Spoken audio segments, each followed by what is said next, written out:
जय हिंद दोस्तों, मैं अमरनाथ आप सभी लोगों का स्वागत करता हूं अपने YouTube चैनल फिजिक्स गुरुजी पर। आज हम बात करने वाले हैं क्लास 12th के एक और इम्पॉर्टेंट चैप्टर के बारे में जिसका नाम है अल्टरनेटिंग करंट। आज मैं एसी के जितने भी क्वेश्चंस सीबीएसई बोर्ड में आ सकते हैं उनके क्वेश्चंस के सॉल्यूशंस के बारे में डिस्कस करूंगा। मैंने पीडीएफ ऑलरेडी प्रोवाइड कर रखी है क्वेश्चंस की, तो उनके सॉल्यूशन देख लेते हैं। तो कॉपी पेन निकालिए और कंटिन्यू करते हैं अपना अल्टरनेटिंग करंट का चैप्टर। चलिए स्टार्ट करते हैं पहले क्वेश्चन से। सबसे पहला क्वेश्चन क्या है हमारा? सबसे पहला क्वेश्चन है explain the principle of the device with diagram which is used to provide electricity at the proper voltage. अब आपको क्या बोला है? Provide electricity at the proper voltage for household purpose. ठीक है, इसका मतलब इन्होंने इनडायरेक्टली वे में क्या पूछा है? ट्रांसफार्मर। भाई ट्रांसफार्मर का काम क्या होता है? प्रॉपर जितना वोल्टेज हमें घर पे रिक्वायरमेंट है उतना वोल्टेज वो देता है, बराबर है। वो यानी कि वोल्टेज को कम ज्यादा करने का काम किसका है? ट्रांसफार्मर का। कहीं से कहीं तक नाम नहीं लिखा है ट्रांसफार्मर का, लेकिन हमें समझना है कि एक ऐसी डिवाइस है जो कि वोल्टेज को कम ज्यादा करती है और इसका यहाँ पे बताया गया है। चले सबसे पहले क्या लिखते हैं? प्रिंसिपल। क्या लिखें? प्रिंसिपल। तो सभी लोगों को पता होगा कि ट्रांसफार्मर जो है वो म्यूचुअल इंडक्शन के प्रिंसिपल पे वर्क करता है। तो पहला हो गया it works on the principle of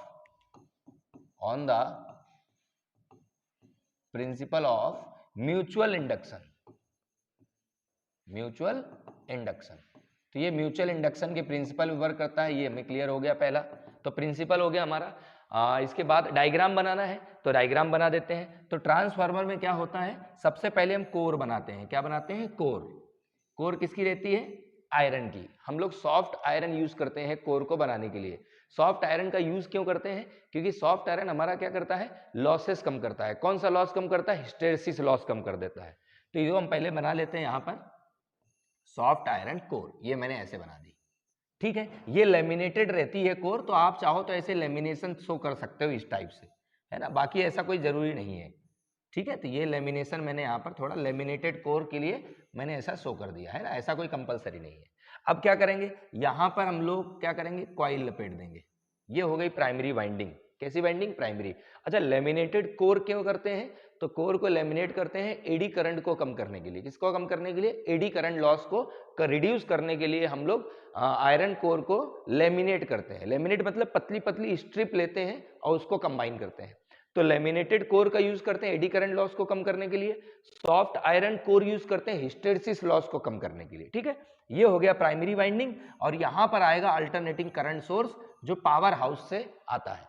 जो हमारा पावर हाउस है ना, आपके सभी जहां पर भी आप रहते हो तो उसके आसपास एक पावर स्टेशन होगा। तो पावर हाउस से क्या होगा? सप्लाई आएगी अल्टरनेटिंग करंट। तो ये लिख दिया हमने एसी सोर्स, ठीक है। तो ये हमने यहाँ पे पावर हाउस से माना करंट कितना आ रहा? I1, इस टाइप से, ठीक है। ये कौन सी कॉइल है? Primary winding, primary coil. और ये क्या है? सेकेंडरी कॉइल, जिसके टर्मिनल आपके घर पे आते हैं ऐसे। ये हो गया सेकेंडरी कॉइल। या इसके क्रॉस मिलता है हमें आउटपुट वोल्टेज। क्या मिलता है? आउटपुट। तो यहां लिख लेते हैं आउटपुट, और ये हमारा इनपुट है, ठीक है। ये कौन सी कॉइल है? ये है सेकेंडरी कॉइल, सेकेंडरी कॉइल। और ये क्या है? इसको बोलते हैं soft iron core, soft iron core. तो ये हमारा सर्किट डायग्राम हो गया ट्रांसफार्मर का। इसके आगे क्या पूछा है? सेकेंड पूछ, अच्छा सिर्फ प्रिंसिपल ही बताना था और कुछ तो वर्किंग बताना नहीं है। अगर वर्किंग बताना होता तो हम वर्किंग लिखते हैं, ठीक है। अच्छा, briefly discuss the loss of energy in it due to copper winding and its minimisation. मतलब कॉपर वाइंडिंग जब हम करते हैं तो इसकी वजह से कौन सा लॉस होता है? देखो, कॉपर कॉइल अगर यूज करोगे तो कॉपर वायर लगेगा, और कॉपर वायर लगेगा तो कॉपर वायर का रेजिस्टेंस होता है, मतलब एक लॉस होगा जिसे हम बोलते हैं कॉपर लॉस। क्या बोलते हैं? Copper loss. तो कॉपर लॉस जो होगा ये होता है because of the resistance, due to the resistance of wire, the resistance of winding. Winding का क्या रहेगा? Resistance. Due to the resistance of winding there is a copper loss, there is a copper loss, copper loss होगा, ठीक है। अच्छा, इसको minimise करना है, कम करना है, तो भाई पावर का फॉर्मूला लिख दो। लॉस हो रहा ना, I² R होता है ये हमारा। लॉस का फॉर्मूला है ना, कॉपर लॉस है ये। तो अगर हम इसको कम करना चाहते हैं तो कैसे कम करें, तो मैं रेजिस्टेंस को कम कर सकता हूं। रेजिस्टेंस को कम करना है तो कैसे, लेंथ कम कर दो, लेकिन लेंथ हम कम नहीं कर सकते, क्यों, क्योंकि वाइंडिंग की लेंथ तो उतनी रहेगी ना भाई, 1000 टर्न है तो 1000 ही रहेंगे।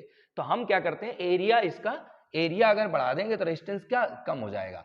तो ये इसको मिनिमाइज कैसे करेंगे, by using thick copper wire, thick wire या thick copper wire, by using thick copper wire we can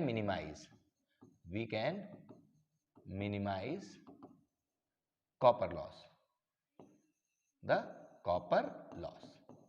तो कॉपर लॉस को कम करने के लिए हमने क्या करा, वायर का एरिया जो है वो हमने बढ़ा दिया। एरिया क्या कर दिया, एरिया मैंने बढ़ा दिया, ये वाला पॉइंट है ना, ये पॉइंट ध्यान रखना, ठीक है।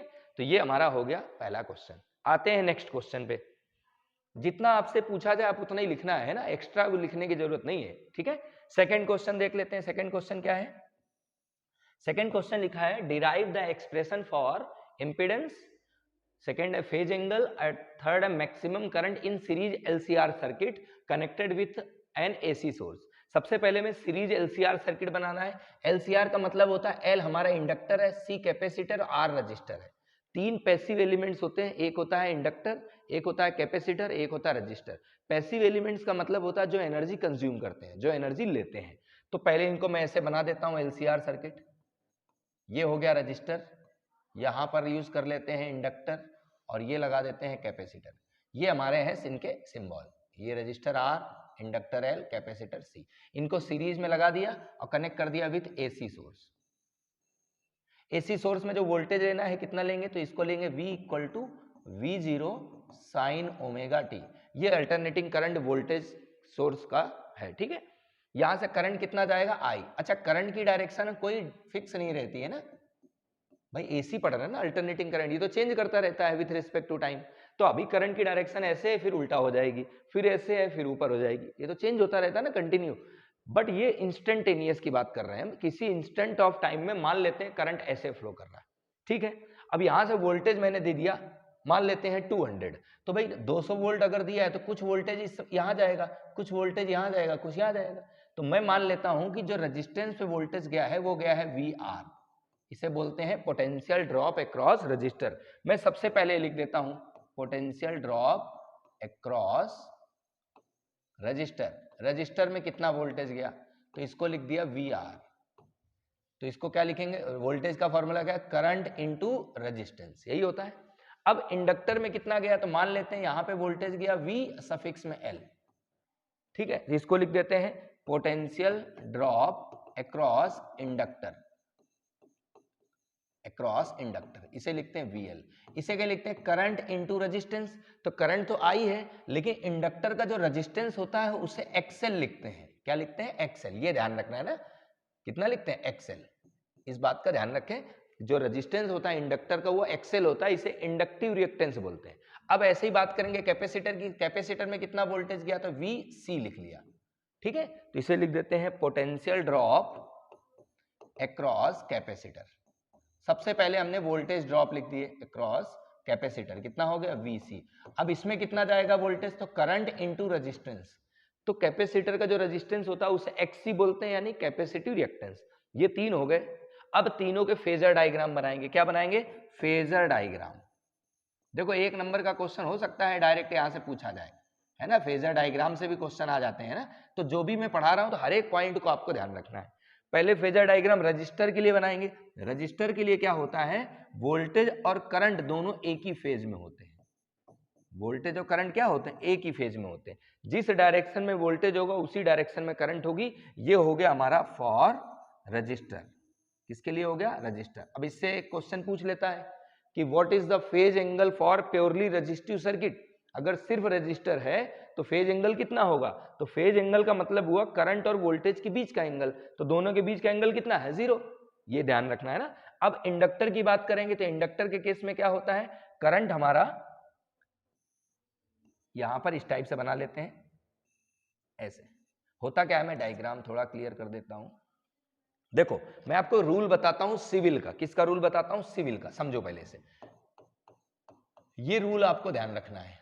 इसके अकॉर्डिंग क्या है, जैसे हम बात करें इंडक्टर की, तो इंडक्टर में करंट क्या है, पीछे ये करंट है, आई क्या है करंट, एल क्या है इंडक्टर। तो इंडक्टर में करंट क्या है, लैग कर रहा, लैग कर रहा मतलब पीछे, तो करंट हमें लैग कराना है। तो हमने एक काम करा कि ये हमने बना दिया वोल्टेज और ये बना दिया करंट इस टाइप से। तो ये हो गया हमारा करंट और ये हो गया वोल्टेज VL। ये किसके लिए हो गया, ये हो गया फॉर इंडक्टर, फॉर इंडक्टर, ये दूसरा वाला हो गया। ठीक है, 90 डिग्री रहता है दोनों के बीच में, ये ध्यान रखेंगे। प्योर इंडक्टिव सर्किट अगर है तो एंगल कितना रहेगा 90।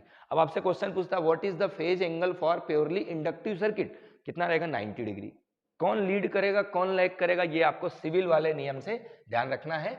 जब हम बात करेंगे यहां पर सिविल वाले रूल के अकॉर्डिंग, जस्ट मिनट, सिविल वाले रूल के अकॉर्डिंग, तो ये L इंडक्टर के लिए, इंडक्टर में करंट क्या है पीछे है, तो जब इंडक्टर सर्किट की बात करें चाहे प्योर हो या ना हो, अगर इंडक्टिव सर्किट है तो करंट हमेशा लैग करेगा, मतलब माइनस में रहेगा। लैग मतलब एक कम एंगल से, फाई एंगल से कुछ कम, फेज एंगल से कुछ कम।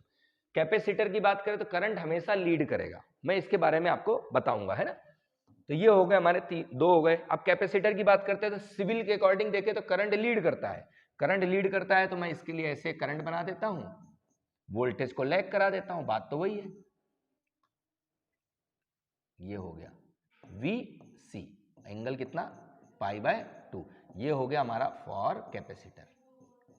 कैपेसिटर ध्यान ये रखना, अगर प्योरली इंडक्टिव या प्योरली कैपेसिटिव है तो फेज एंगल 90 रहेगा, 90, ठीक है। अब प्योरली रेजिस्टिव तो फेज एंगल 0 रहेगा। तीन हमारे बन गए फेजर डायग्राम। अब तीनों को क्या करना है, कंबाइन, तीनों को मैं यहाँ पे कंबाइन कर देता हूँ, ये नियम हटा देते हैं इस जगह, मैं तीनों को यहाँ पे कंबाइन कर देता हूँ। कहाँ पे, यहाँ बना देता हूँ। पहले बना दिया हमने रेजिस्टिव के लिए, ये हो गया VR, यहां से यहां तक,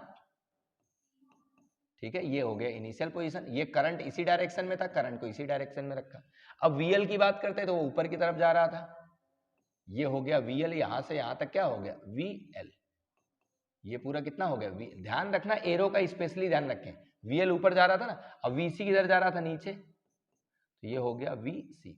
एक चीज का ध्यान रखना बनाते समय, वोल्टेज कैपेसिटर में हमेशा वोल्टेज ड्रॉप कम रहेगा, इंडक्टर में ज्यादा रहेगा। जब AC सर्किट की बात करेंगे, कैपेसिटर और इंडक्टर में अलग अलग रहता है, VL ज्यादा होगा VC कम होगा, है ना। इसका भी रीजन है ना, I इंटू करंट होता है, I इंटू XL होता है, I इंटू XC होता है।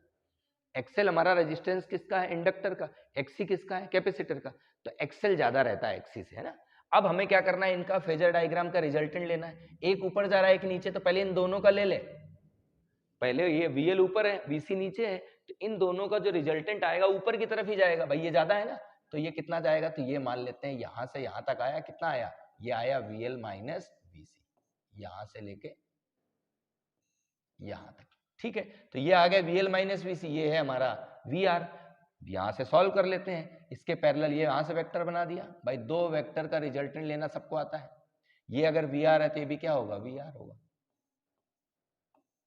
अब इसके पैरेलल यहां से वेक्टर बना लेते हैं, ऊपर की तरफ एरो लगा था तो यहां पर भी ऊपर की तरफ एरो लगेगा, ये VL माइनस VC है तो ये भी क्या होगा, VL माइनस VC। ये हो गया हमारा फेजर डायग्राम कंप्लीट। ये O ले लेते हैं, इस पॉइंट का नाम A देते हैं, इसका नाम B दे देते हैं। अब रिजल्टेंट कहां से, टेल से हेड की तरफ लेते हैं, तो ये टेल से हेड की तरफ रिजल्टेंट ले लिया, इसका नाम दे दिया V। ये हो गया रिजल्टेंट वोल्टेज, ये रिजल्टेंट करंट, दोनों के बीच का एंगल क्या होगा, फाई, फेज एंगल। ये हमारा बन गया फेजर डायग्राम। अब हमें क्या करना है, रिजल्टेंट लेना है। क्या क्या कैलकुलेट करना था, पहला इंपीडेंस। चलिए अब इस ट्रायंगल में आ जाते हैं, कौन सा ट्रायंगल, तो इन ट्रायंगल OAB, इस ट्रायंगल में PGT लगा दो। कभी कभी आपसे रिजल्टेंट वोल्टेज भी पूछता है, PGT लगाते हैं तो क्या आता, hypotenuse square equal to base square plus perpendicular VL minus VC का होल स्क्वायर, यही आता। यहां से भी कभी कभी क्वेश्चन आ जाता है ना, ध्यान रखेंगे। तो फिलहाल तो मैं V स्क्वायर को V स्क्वायर लिखूंगा, VR को लिख सकता हूं I इंटू R, ये हमने पढ़ा था अभी थोड़ी देर पहले, लिखा था वैल्यू। और VL को लिख सकते हैं I इंटू XL, और VC को क्या लिख सकते हैं, I इंटू XC, पूरे को होल स्क्वायर। अब एक काम करो, पूरे में से I स्क्वायर कॉमन है, मैंने कॉमन किया, यहाँ क्या बचेगा R स्क्वायर, प्लस यहां से जब I स्क्वायर कॉमन कर लिया तो बचेगा क्या, XL माइनस XC का होल स्क्वायर। क्या बचेगा, XL माइनस XC का होल स्क्वायर। अब ये I स्क्वायर को यहाँ डिवाइड कर दो, तो ये हो गया V स्क्वायर अपॉन में I square equal to R square plus XL minus XC का होल स्क्वायर। एक चीज का ध्यान रखोगे आप, ये सफिक्स में है तो सफिक्स में दिखने चाहिए, ये सफिक्स में दिख रहा है तो सफिक्स में दिखने चाहिए, है ना। अब v अपॉन आई को हम लिखते हैं z, क्या लिखते हैं z, इंपिडेंस है, तो z स्क्वायर इक्वल टू क्या आ गया, R square plus XL minus XC का होल स्क्वायर। अब आप सोच रहे हो कि v अपॉन आई तो r होता है, बिल्कुल सही सोच रहे हो, बट यहां पर दो डिवाइसेस और लगी है, तो total voltage upon total current को टोटल रेजिस्टेंस बोलेंगे ना, और टोटल रेजिस्टेंस जो होता है सर्किट का उसे बोलते हैं z। कब, जब दो या दो से ज्यादा डिवाइस लगी हो। तो इंपीडेंस का मतलब है resistance offered by the AC circuit when two और more than two devices are connected.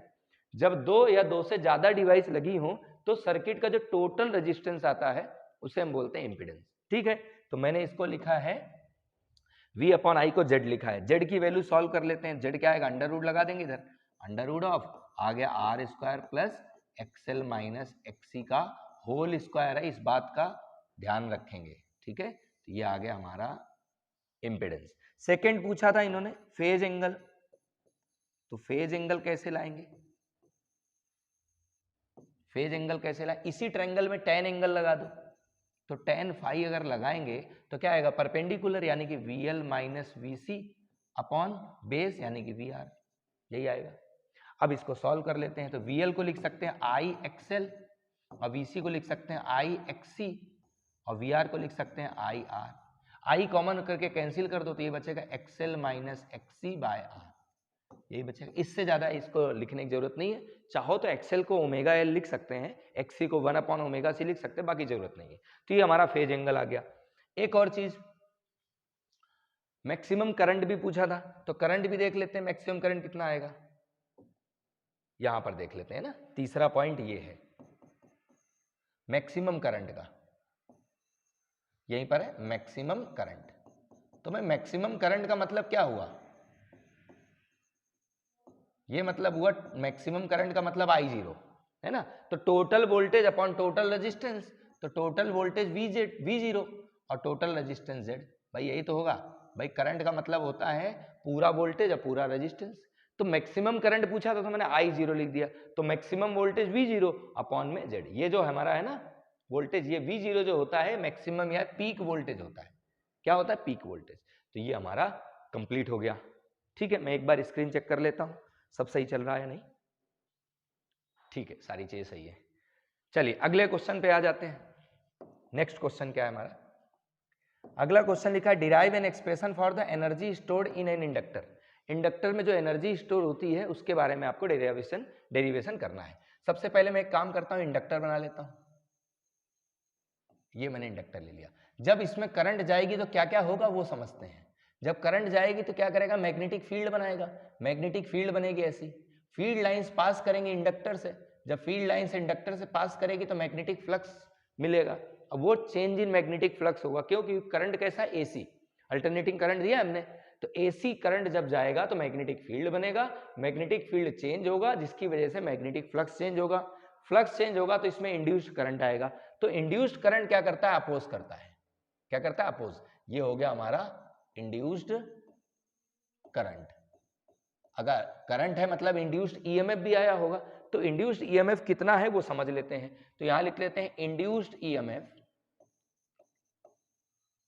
Induced EMF across the inductor.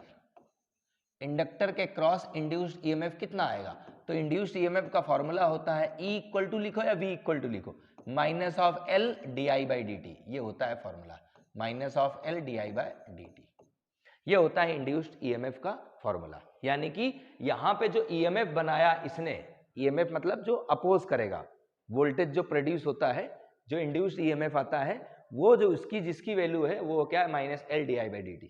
ये इंडक्टर हमेशा अपोज करेगा तो इतना वोल्टेज वो अपोज करता है।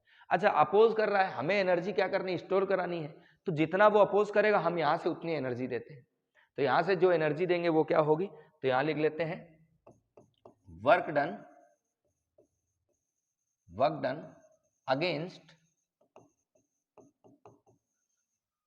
Against the induced EMF. ठीक है, तो वर्क डन क्या होगा, W। तो इसको कैसे लिखेंगे? वक्दन का फॉर्मूला होता है हमारा PdT। क्या लिखते हैं हम? टोटल वक्दन की बात कर रहे थे, इसे लिख देते हैं PdT। भाई पावर का फॉर्मूला होता है ना W/T, तो W पे निकालेंगे तो क्या आएगा? PdT आएगा, बराबर है। ये हमने इंटीग्रेट कर दिया PdT। पावर की वैल्यू लिख सकते हैं, तो W को W लिखा, पावर को लिख सकते हैं V इंटू आई या E इंटू आई, जो भी लिखना चाहो। मैं V इंटू आई लिख देता हूँ और dt को dt लिख दिया। ठीक है, इंटीग्रेशन में लिमिट अगर लगानी तो लिमिट हम लगा देंगे आगे, है ना। फिलहाल तो मैं वैल्यू लिख देता हूँ। इंटीग्रेशन ऑफ v की वैल्यू है L di/dt, तो ये लिख दिया L di/dt, और ये dt ऑलरेडी i भी है। अच्छा, i को एक जैसा लिखो, मैं यहाँ पर i को स्मॉल बना देता हूँ, है ना, vi। ठीक है, तो ये i को ऐसे लिख दिया और dt को dt लिख दिया।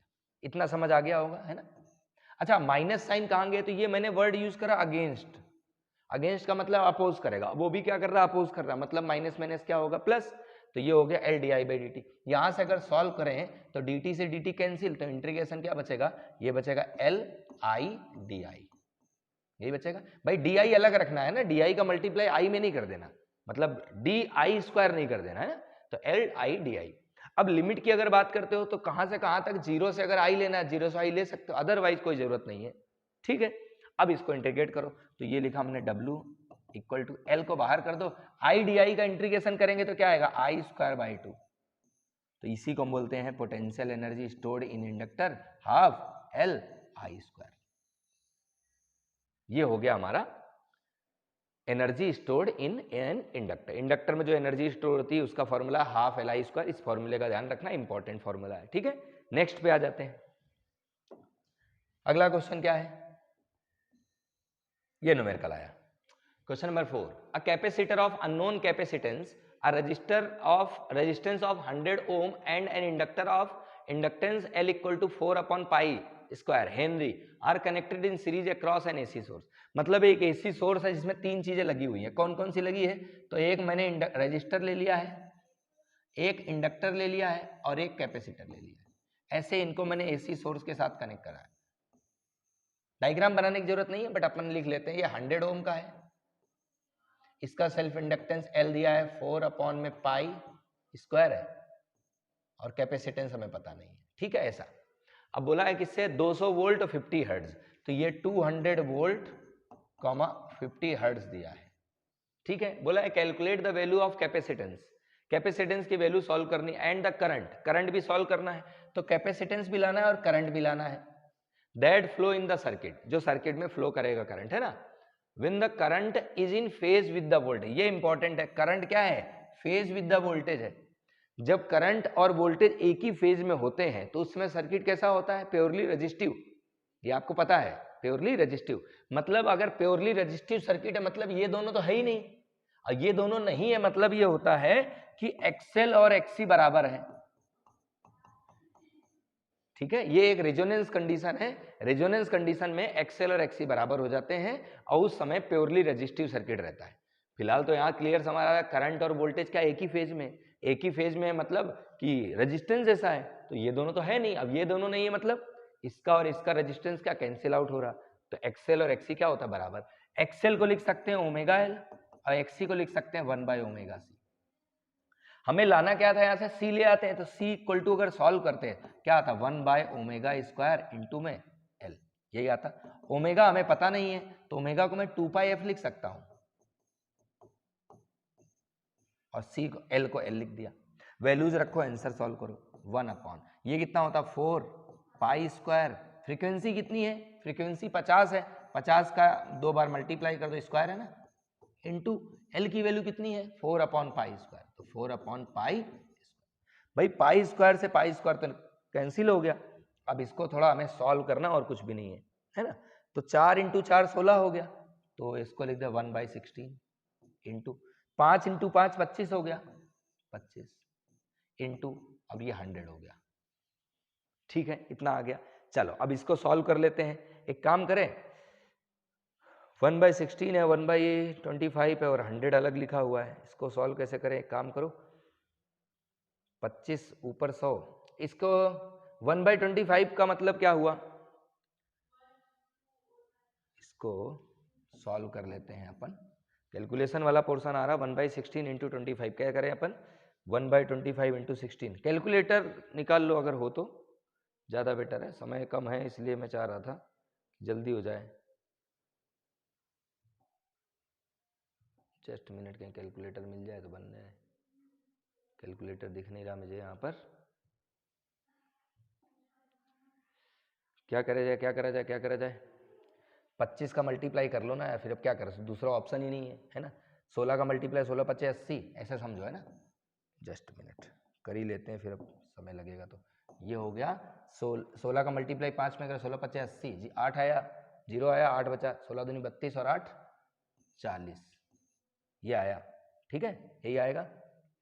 और ये हमारा 100 ऑलरेडी है। अब समझो इसे 1/4 का मतलब होता है 0.25। 1/4 देखो, 2 जीरो ये 2 जीरो ये 10 की पावर 4 हो गया, और 10 की पावर 4 का मतलब होता है ऊपर गया तो 10 की पावर -4 हो गया। मैं इसको ऐसे नहीं लिख सकता, अगर लिखना चाहूं तो 25 इंटू 10 की पावर -6 फैरड, यानी कि इसको लिख सकते हैं हम 25 माइक्रोफैरड। बोलो लिखा जा सकता है 25 माइक्रोफैरड। ठीक है, कैलकुलेशन करना नहीं चाह रहा था बट करना पड़ा। ठीक है, ये कैपेसिटेंस की वैल्यू आ गई। इसके आगे आ जाओ, सेकंड हमें क्या पूछा था? हाँ करंट, करंट पूछा है। तो करंट क्या होगा? तो करंट का फॉर्मूला होता है I = V/Z, यही होता है V/Z। V कितना है? तो यहाँ पे V जो है, अच्छा एक कौन सी करंट पूछा है वो देख लेना। And the current that flows in the circuit, जो करंट सर्किट में फ्लो करे, सर्किट में जो करंट फ्लो करता है वो RMS होता है। क्या होता है? IRMS। और ये जो वोल्टेज दिया रहता है ये RMS रहता है। जब तक आपसे कुछ वोल्टेज और करंट की इंफॉर्मेशन ना दे तब तक वो RMS रहेगा। ठीक है, रूट मीन स्क्वायर। तो IRMS निकाले तो VRMS/Z, तो VRMS तो पता है हमें कितना है 200, और Z की जगह R लिख सकते हैं, और R कितना है 100। देखो यहाँ पर भाई प्योरली रेजिस्टिव सर्किट हो रहा ना, कंडीशन दी है करंट और वोल्टेज सेम फेज में, तो Z और R क्या होंगे? बराबर। तो मैंने R की जगह क्या लिख दिया? 100। अब यहाँ सॉल्व कर लेते हैं, 2 जीरो कैंसिल हो गया, कितना बचा? 2 एम्पियर। ये हमारा RMS करंट रहेगा, इस बात का ध्यान रखना है ना, बोले या ना बोले अपने को लिखना है RMS करंट। ठीक है, ये हो गया हमारा सेकंड। एक और पार्ट पूछा है क्या? 2 ही पार्ट थे है ना, तो ये भी हमारा कंप्लीट हो गया। अगले क्वेश्चन पे आ जाते हैं। नेक्स्ट क्या है? चलिए नेक्स्ट क्वेश्चन देखें। फिर एक न्यूमेरिकल है, लिखा है in an AC circuit R = 10 ohm, L = 200 millihenry and the capacitor of capacitance C is connected in series with a voltage of 50 volt. देखो क्लियर सी बात ये है कि ये भी आपको RLC सर्किट गिवन है, बिल्कुल सेम पैटर्न का क्वेश्चन है। आपको मैं यहाँ पे वैल्यूज लिख देता हूं और आप इसको सॉल्व करने की कोशिश करना, बाकी मैं हिंट्स दे देता हूं। R हमारा 10 ohm है, L हमारा 200 है मिली हेनरी, और कैपेसिटेंस में पता नहीं है, वोल्टेज सोर्स 50 है, यानी कि VRMS दिया है कितना है? 50 वोल्ट। ठीक है, आगे क्या लिखा है? कैलकुलेट कैपेसिटेंस करना, सेम पहले जैसा। क्यों? क्योंकि if the power factor of the circuit is unity, देखो पावर फैक्टर इस बार क्या यूनिटी दी है, इनडायरेक्टली बात वही है। देखो पावर फैक्टर को हम cos फाई बोलते हैं, cos फाई हमारा 1 है। अच्छा cos फाई को हम लिखते हैं R/Z। ठीक है, याद रखना, इसे पावर फैक्टर बोलते हैं। क्या बोलते हैं? Power factor. पावर फैक्टर क्या होता है? cos phi. cos phi unity मतलब 1 है, तो cos फाई को R/Z लिखेंगे तो 1 आया, मतलब R और Z क्या आ गए? बराबर। बात तो वही हो गई ना, इंपेडेंस हमारा है, रेजिस्टेंस जैसा हो गया, तो पहले जैसा केस हो गया। मतलब इसके आगे का जो आप सॉल्व करोगे बिल्कुल वही XL = XC लगाना और आंसर सॉल्व कर लेना। ठीक है, पहला यहां से आ जाएगा। सेकंड इसके बाद बोला है average power dissipated in the circuit if the angular frequency is this one. Second part में आ जाता हूं है ना,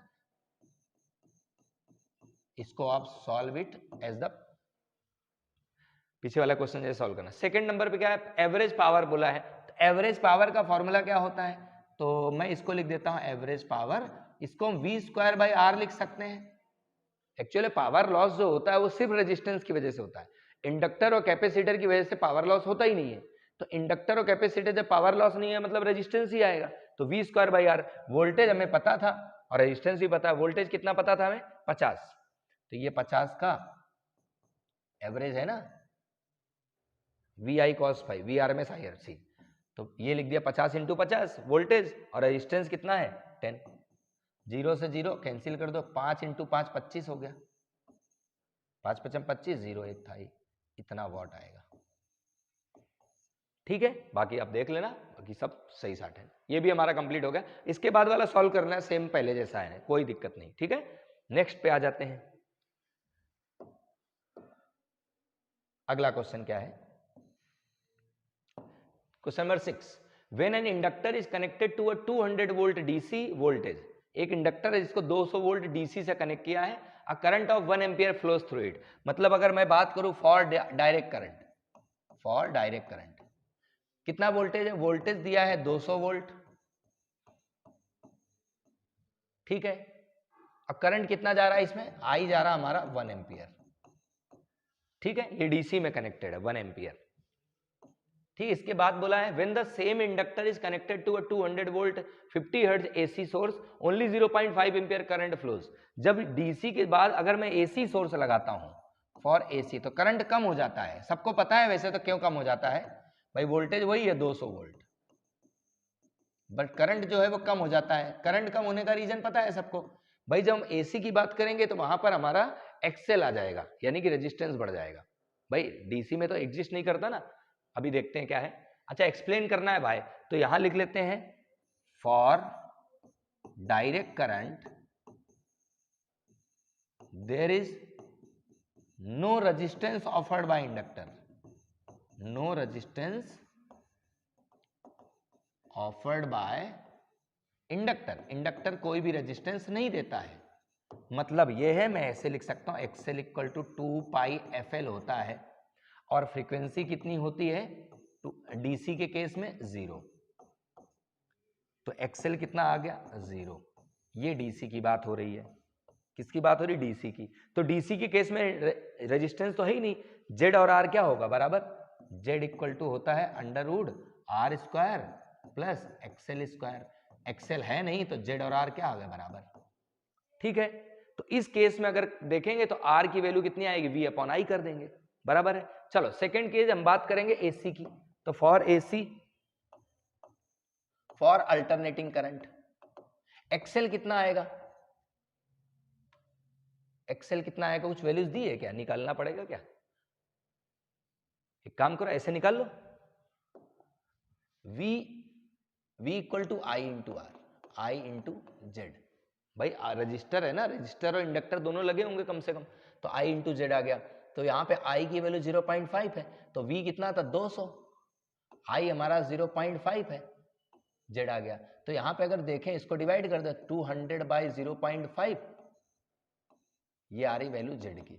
सॉल्व कर लेते हैं, पॉइंट हटाया ऊपर 0 आ गया, 5 सेकेंड सिल 4 आया, 400 ओम आ गया जेड। जेड की वैल्यू क्या है 400 ओम, ठीक है। पूछा क्या था इन्होंने, also calculate the self inductance of the inductor, self inductance solve कर लो। तो पहले तो ये रीजन दे दिया हमने कि इसका रेजिस्टेंस कितना है, इसका रेजिस्टेंस हमारा इसका यानी कि डीसी के बारे में बात करें, डीसी का रेजिस्टेंस क्या है कम है, तो करंट ज्यादा होगा, इसमें रेजिस्टेंस बढ़ गया। देखो ये वाला पोर्शन तो आएगा ना इसमें, इस वाले में देखो जेड इक्वल टू इतना आया, जेड को मैं लिख सकता हूं under root R square plus L square, क्या लिख सकते हैं under root R square plus L XL square equal to 400। R की वैल्यू कितनी थी रजिस्टर की, V अपॉन आई से निकाल लो, 200 आ रहा है। अगर आर की वैल्यू यहां से निकालें V अपॉन आई, इसमें आ रहा था 200, यहां पर अगर आर की वैल्यू निकालें इसमें जेड आएगा, करंट अच्छा इतना फ्लो कर रहा। तो इंडक्टर को हमने किसके साथ लगाया था 0.5, ठीक है। सेल्फ इंडक्ट, पहले सेल्फ इंडक्टेंस नहीं, आर की वैल्यू तो यही आएगी ना 200 बाय 0.5, तो वो क्या आएगा जेड, जेड की वैल्यू आ गई है ना, आर की वैल्यू एक्सएल की वैल्यू बराबर आ रही। चलो कोई नहीं, मैं इसको सॉल्व करता हूं। इसको लिख दिया under root of R square को आर स्क्वायर लिख दो, प्लस एक्सएल और आर बराबर आ रहे थे ना। अच्छा आर की वैल्यू 200 आ रही ना, ऊपर आ गई है, इसको ऐसे लिखो अंडर रूट ऑफ आर की वैल्यू कितनी है 200, 2 का स्क्वायर कर दो 200 का, और एक्सएल को मैंने एक्सएल लिख दिया इक्वल टू 400। देखो यहाँ पर आर की वैल्यू कितनी आ रही है 200, भाई रेजिस्टेंस तो वही रहेगा ना, रेजिस्टेंस तो वही रहेगा, वो तो चेंज होगा नहीं, चाहे एसी से कनेक्ट करो चाहे डीसी से। दोनों साइड का स्क्वायर कर दो तो ये बचेगा 200 का square plus XL square equal to ये 400 का स्क्वायर हो जाएगा। एक काम करो इसको उधर भेजो, तो एक्सएल स्क्वायर इक्वल टू जो बचेगा ये हो गया 1600 माइनस 400, ये बचेगा 2 स्क्वायर, 2 का 200 स्क्वायर कितना हो जाएगा जस्ट मिनट, इसको ऐसे लिखो, 400 का स्क्वायर माइनस 200 का स्क्वायर, ठीक है। तो एक्सएल को हम लिख सकते हैं ओमेगा एल, तो अभी अंडर रूट लगा देते हैं, तो एक्सएल कितना आएगा अंडर रूट में 4 का स्क्वायर हो गया 16 और 2 जीरो थे, 4 जीरो हो गए, और 2 का स्क्वायर हो गया 4, 2 जीरो थे, 2 जीरो हो गए, मतलब हमारे एक्सएल की वैल्यू आ गई अंडर रूट में कितना आएगा, ये हो गया, इसमें कितने चाहिए 40,000, 1,60,000 में 40 कम करो 1,20,000, ठीक है। अब इसको अंडर रूट से बाहर निकलना है, बाहर कैसे निकालना है, देखो इन दो पेयर से तो 100 आ जाएगा, 12 बचेगा, 12 को क्या लिखते हैं 2 इंटू 2 इंटू 2 इंटू 2 4, 4 इंटू 12 यानी कि 2√3 आएगा, तो इसको ऐसे लिख सकते हैं, ये आ गया हमारा, इससे बाहर कितना आया 100 है ना, और इससे बाहर के अंडर रूट 12, मैं स्टेप वाइज लिख रहा हूँ ताकि मिस्टेक ना हो आपसे, है ना। 12 को हम क्या लिख सकते हैं 2√3, तो यानी कि इसको मैं लिख सकता हूँ 200√3 ओम। हमें इंडक्टेंस की वैल्यू चाहिए थी, सेल्फ इंडक्टेंस, एक्सएल को मैं लिख सकता हूँ ओमेगा एल इक्वल टू कितना आ रहा 200/√3, 200 इंटू √3, तो एक्सएल को ओमेगा एल, एक्सएल को ओमेगा को लिख सकते हैं 2πf into L equal to 200√3, तो यहाँ से एल की वैल्यू लानी थी, तो 200√3 अपॉन में 2πf, ठीक है। तो एल की वैल्यू कितनी आ गई 200√3 अपॉन में 2π, और एफ की वैल्यू फ्रीक्वेंसी 50 दिया था, फ्रीक्वेंसी 50 हर्ट्ज दिया था, है ना, ये फ्रीक्वेंसी गिवन है 50 हर्ट्ज, तो फ्रीक्वेंसी मैंने लिख दिया 50, ठीक है। 50 से इसको कैंसिल कर दो, 4 बार गया, तो यह आया 4√3 अपॉन में 2π, और 2 से इसको कैंसिल कर दो, तो एल की वैल्यू आ गई ऊपर 2√3 अपॉन में 22/7 कर दो। अब भाई इतना तो कर ही लेना यार, देखो कैलकुलेशन वाला पोर्शन है, ये बचेगा 7√3 अपॉन में 2 से कैंसिल कर 11 आ गया। अब ये हेनरी लिख रहा हूं, इसके आगे आप सॉल्व कर लेना, ठीक है। तो ये हमारा सेल्फ इंडक्टेंस की वैल्यू हो गई। तो रेजिस्टेंस से क्लियर हो गया, इसका रेजिस्टेंस कितना आ रहा ज्यादा, हाई, रेजिस्टेंस ज्यादा होगा तो करंट क्या हो जाएगा कम, तो ये रीजन यहाँ पे आ गया। सेकेंड पार्ट हमने यहाँ सॉल्व कर लिया, ये हो गया सेकेंड पार्ट, ठीक है। तो रेजिस्टेंस ज्यादा तो करंट कम होने का रीजन एसी में क्या है कि उस रेजिस्टेंस क्या होता है ज्यादा हो जाता है, ठीक है। अगले पे आ जाते हैं, अगला क्वेश्चन हमारा क्या है, देखो जो जो क्वेश्चन मैं करा रहा हूं आप इसके सॉल्यूशन कैसे भी देख सकते हो, स्पीड बढ़ा लो ना, जैसे भी देखना चाहो आप, लेकिन ये सॉल्यूशन जरूर देख लेना, पेपर इसमें से ही आएगा लगभग, है ना। Right the working principle of AC generator, अब एसी जनरेटर का वर्किंग प्रिंसिपल बताना है।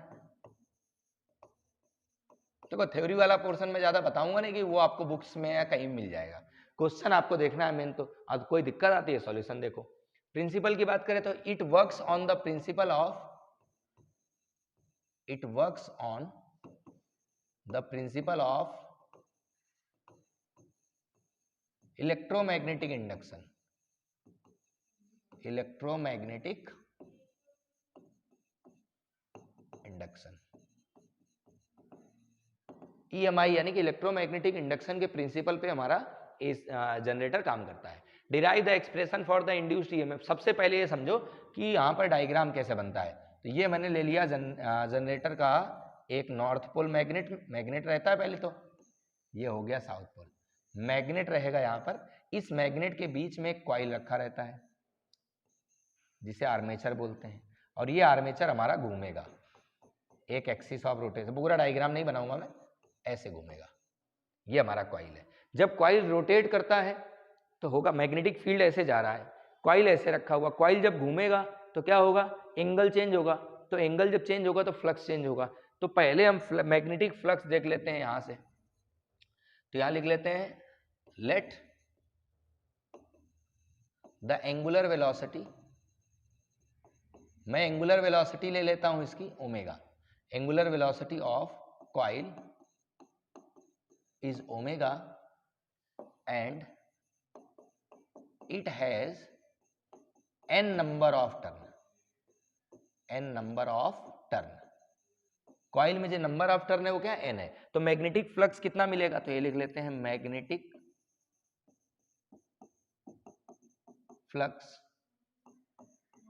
phi equal to B into A लिख लो या N इंटू बी ए लिख लो, जैसे भी लिखना चाहो, मैं B इंटू ए लिख लेता हूं, B डॉट ए, ठीक है।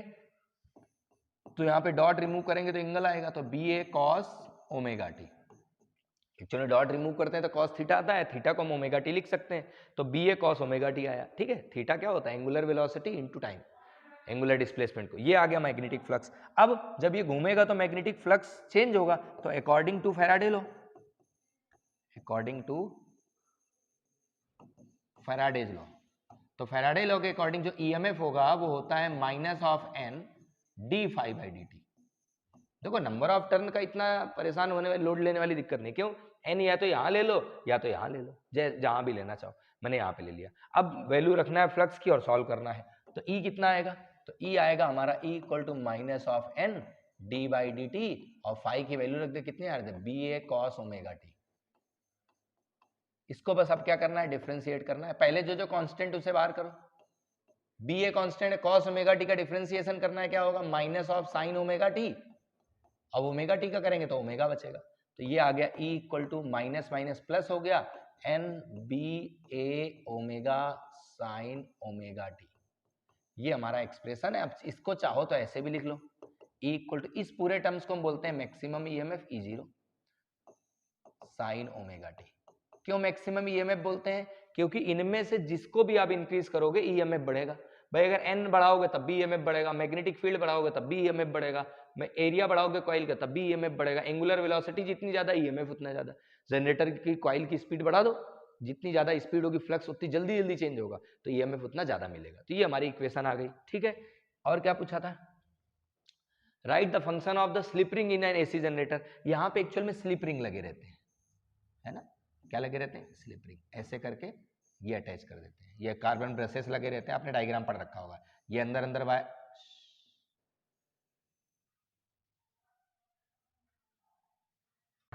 एक्चुअल में लाइट चली गई थी, है ना, तो वापस से कंटिन्यू करते हैं। मुझे क्या बताना था यहाँ पे, डायरेक्शन ऑफ, सॉरी डायरेक्शन बोल रहा हूं मैं, स्लिप रिंग का फंक्शन बताना था ना, कि स्लिप रिंग का फंक्शन क्या होता है, तो मैं यहाँ डायरेक्ट लिख रहा हूँ, फंक्शन स्लिप रिंग का है ना, तो इसका काम रहता है डायरेक्शन ऑफ करंट को चेंज करना,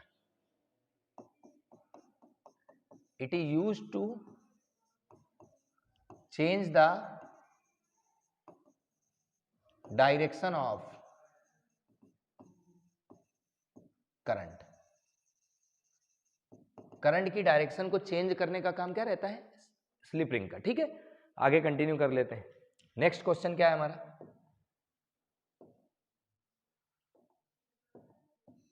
क्या लिखा है, an alternating voltage E equal to E0 sine omega T is applied to a circuit containing a resistor R connected in series with a block X। मतलब हमें क्या है, एक रजिस्टर दिया हुआ है, इसके साथ एक ब्लॉक लगा हुआ है, हमें नहीं पता है वो क्या है, ये रजिस्टर है, इसको कनेक्ट कर दिया है AC सोर्स के साथ, ऐसा, इसका नाम X दे देता हूं, है ना, हर जगह X ही आएगा। The current in the circuit is found to be I equal to this one, current की वैल्यू क्या है, I equal to I0 sine bracket of omega T minus pi by 4। Current देखो लैग कर रहा है, current क्या कर रहा है, लैग, ओमेगा टी माइनस अगर लगा है ना, मतलब करंट लैग कर रहा है, और आपको सिविल का रूल याद होना चाहिए, करंट लैग करता है तो सर्किट कैसा, इंडक्टिव, मतलब ये जो होगा क्या होगा, इंडक्टर। सो एक्सेल की वैल्यू वो पूछी ना, state whether the element of block is capacitor और इंडक्टर, तो ये पहला हो गया, एक्स क्या हो गया हमारा, इंडक्टर।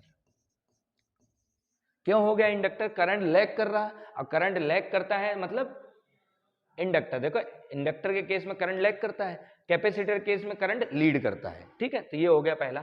सेकंड बोला draw the corresponding phasor diagram and find the impedance in terms of R. पहले फेजर डायग्राम बनाना है, तो आर और ये हमारी तरफ से, सेकंड हमारा आरएल सर्किट हो गया, क्या हो गया, आरएल सर्किट, क्या हो गया, आरएल सर्किट। अब आरएल सर्किट के लिए हमें बताना है, तो आरएल सर्किट बनाना आता होगा। देखो सबसे पहले मैं रजिस्टर के लिए बनाऊंगा फेजर डायग्राम, तो ये हो गया VR और ये हो गया करंट। अब ये VL की बात करेंगे कि एक्सेल सर्किट है ना, X और L, ये हो गया VL। भाई आरएल सर्किट की बात कर रहा है, रजिस्टर के लिए फेजर डायग्राम ऐसा बनता है, इंडक्टर के लिए इस टाइप से बनता है, दोनों को मिलाएंगे तो यही बनेगा। अब इसका रिजल्टेंट ले लो, यहां से ये बना लो, ये VL है तो ये भी VL होगा, और ये वी आर है, तो यहाँ से ये भी क्या होगा, वी आर होगा। रिजल्टेंट खींचा टेल से हेड की तरफ, ये हो गया वी, एंगल आ गया फाई।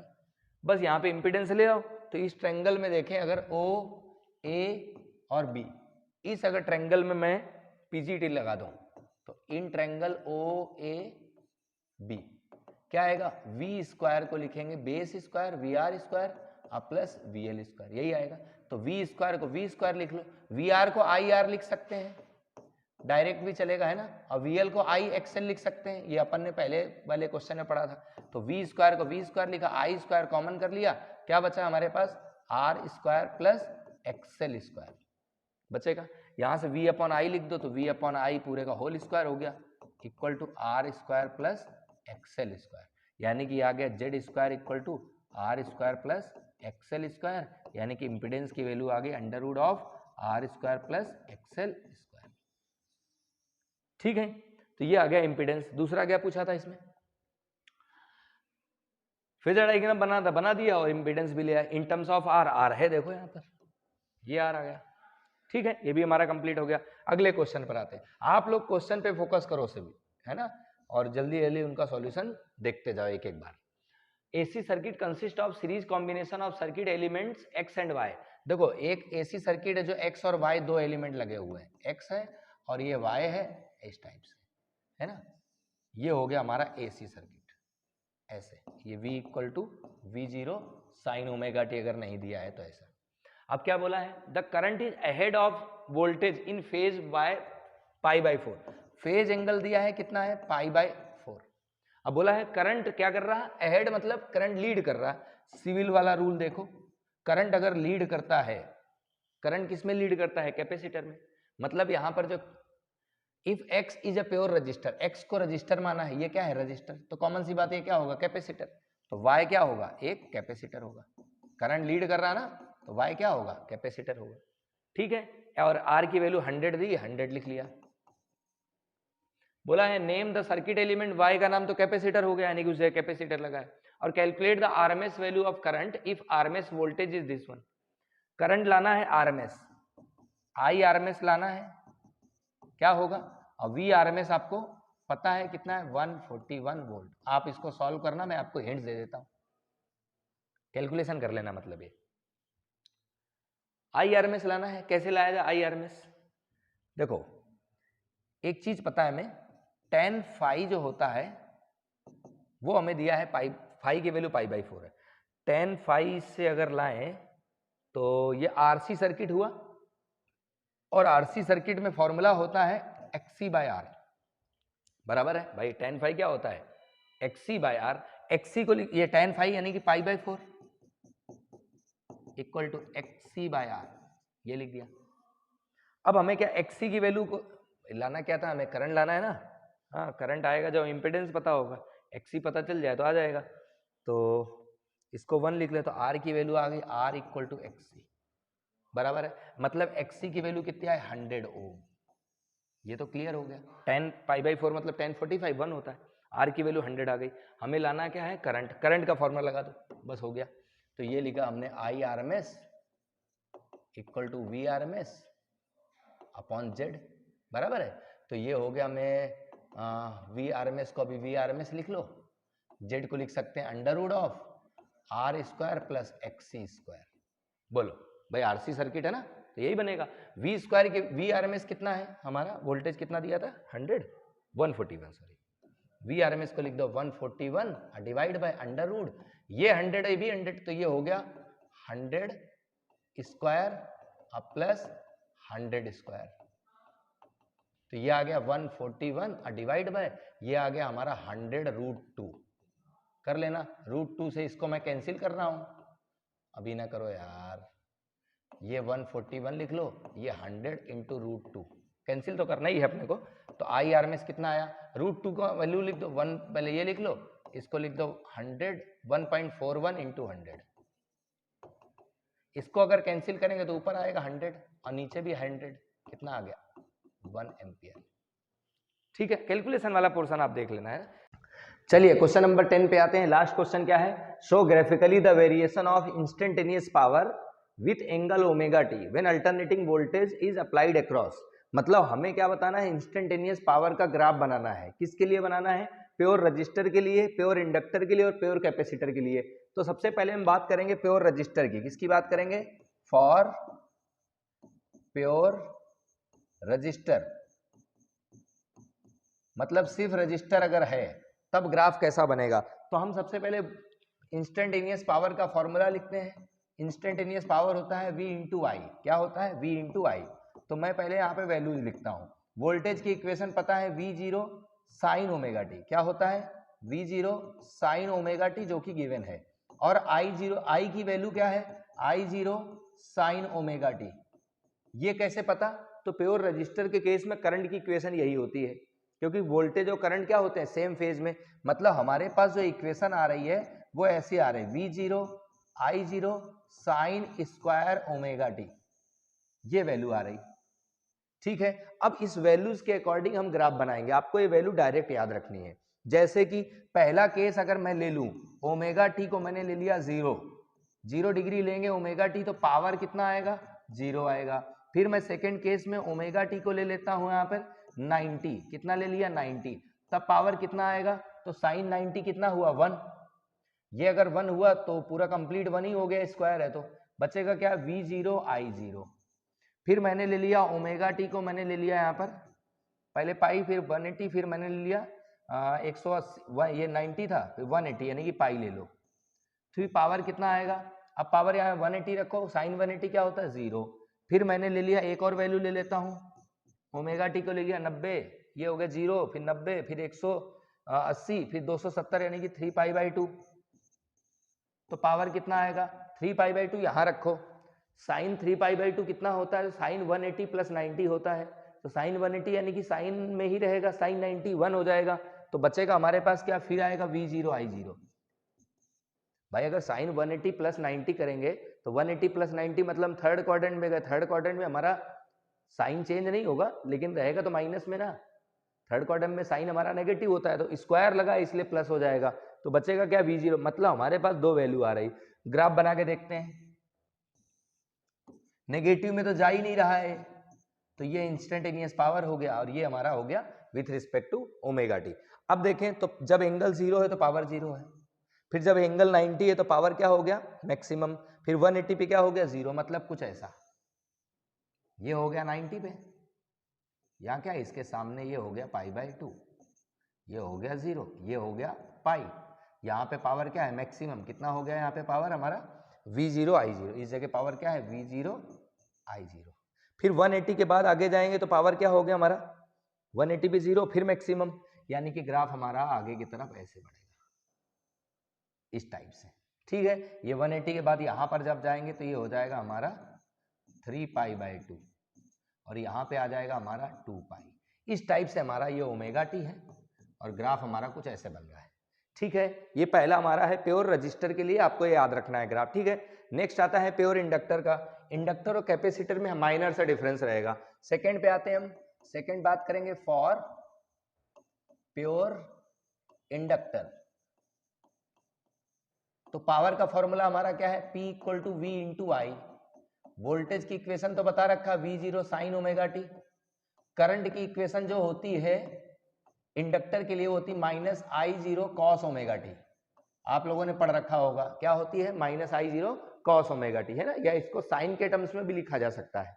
कैसे लिख सकते हैं? I0 sign omega T minus π/2, है ना, उसका मतलब यही है। तो ये आ गया P = आ गया -V0 I0 sign omega T into cos omega T, यही आएगा। अब मैं क्या करता हूं, इसको फॉर्मूला बनाने के लिए मैं 2 से डिवाइड करूंगा, 2 से मल्टीप्लाई करूंगा। मैंने क्या किया? 2 से डिवाइड कर दिया, 2 से मल्टीप्लाई कर दिया। तो 2 से मल्टीप्लाई किया तो ये बन गया साइन 2 ओमेगा टी। ये चीज समझ आ गई होगी सभी को।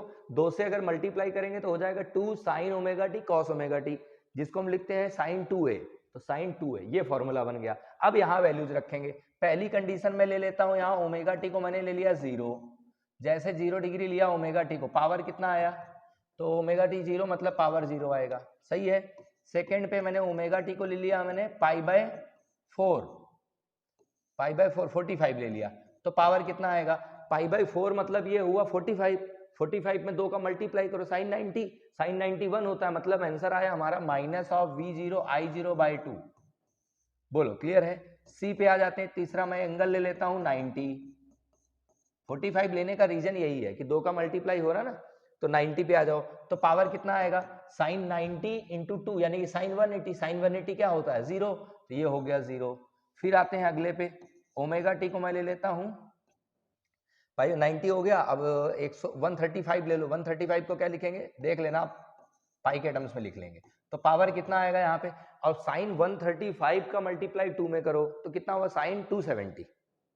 कितना हुआ, साइन 270। साइन 270 को लिख सकते हैं साइन 180 प्लस 90। क्या लिख सकते हैं, साइन 180 प्लस 90। 270 लिख रहे हैं ना।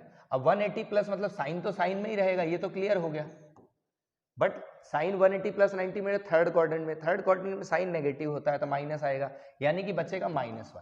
तो माइनस ये और माइनस ये प्लस हो गया, तो बचेगा क्या, V0 I0/2। ठीक है, अगला एक और देख लेते हैं। ओमेगा टी को मैंने ले लिया 180। 180 लिया तो पावर कितना आया, 180 इंटू टी मतलब 2, 360 हो गया, 0 आ गया। मतलब हमारे पास ये वैल्यूज आ रही हैं। अगर ये वैल्यूज आ रही हैं तो इसके अकॉर्डिंग ग्राफ बना लेते हैं।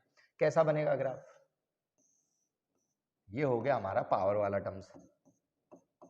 ठीक है, पहला थीटा 0 था तो पावर 0 आया, फिर माइनस में आया 45 पे, 90 पे 0 हुआ। तो कुछ ऐसा ग्राफ नहीं बन रहा है। देखो ये थीटा 0 है, फिर 45 पे गए तो माइनस में आया, ये हो गया हमारा 45 एंगल। इस बात का ध्यान रखना, ये है 45 डिग्री।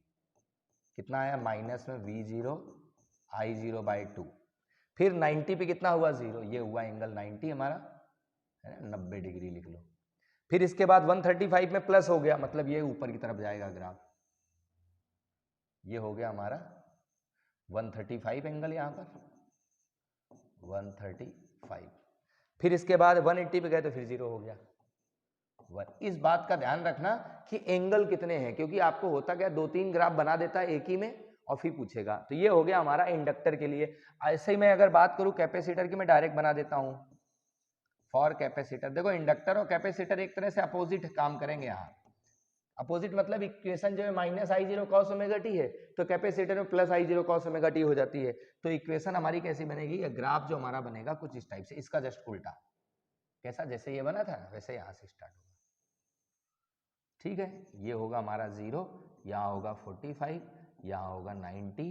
ये एंगल नहीं सोचना कि कुछ गड़बड़ा रहा, जो यहाँ पे 180 कर 180 नहीं है 90 है, ध्यान रखना है ना। ये हो गया 180।